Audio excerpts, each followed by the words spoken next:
What success for Tom Brady at this Super Bowl plus Caitlin Clark's busy week? Money Call Newsletter. This is the Athletics weekly sports business newsletter. Sign up here to receive Money Call directly in your inbox. Read past editions here. Welcome back to Money Call Name Check today. Tom Brady, Stephen A. Smith, Roger Goodell, Luka Doncic, Caitlin Clark, Hubie Brown, Andrea Carter, Mina Kimes, Kendrick Lamar, and more. Let's go. Driving the conversation Super Bowl goals for broadcaster Brady.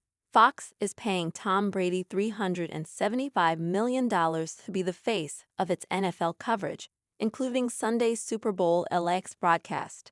Andrew Marchand has the week's must-read story on why that deal happened.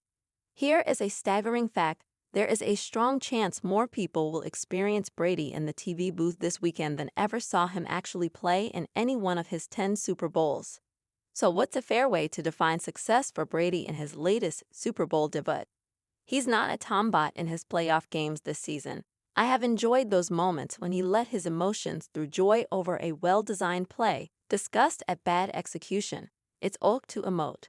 Offers inside scoop, the awkward Brady rules, the ones limiting the Raiders' minority owners' access to teams before broadcasting their games, have been temporarily lifted by the league. Make the most of it by mentioning some inside details. When I played in the Super Bowl normally, analysts' callbacks to their playing days are brutal.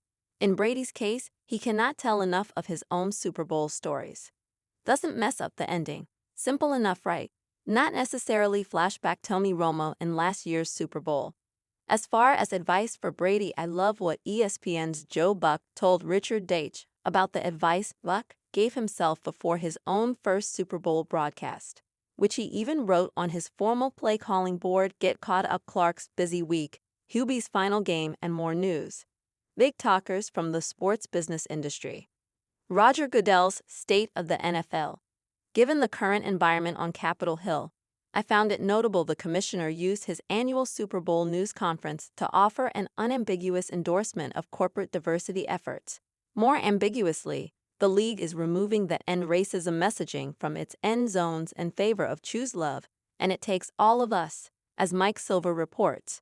More from the commish sounds like the NFL's much-discussed 18th game wouldn't be added to the regular season schedule before the early 2030s.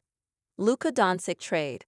Lakers' exceptionalism is more of a key through line of the NBA's business history than any other dynamic I can think of. McCann, West, Wilt, Magic, Showtime, Shaq, Kobe, LeBron, and now Luka.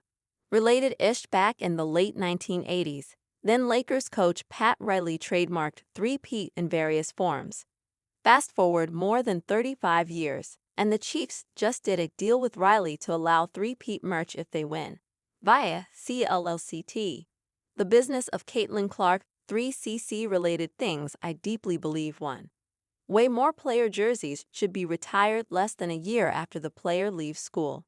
Why wait elsewhere? Edja Wilson also had her jersey retired last weekend, 5 years after graduating from South Carolina. Big week for the three-time NBA MVP. Nike just released the design of her first signature shoe, the A1.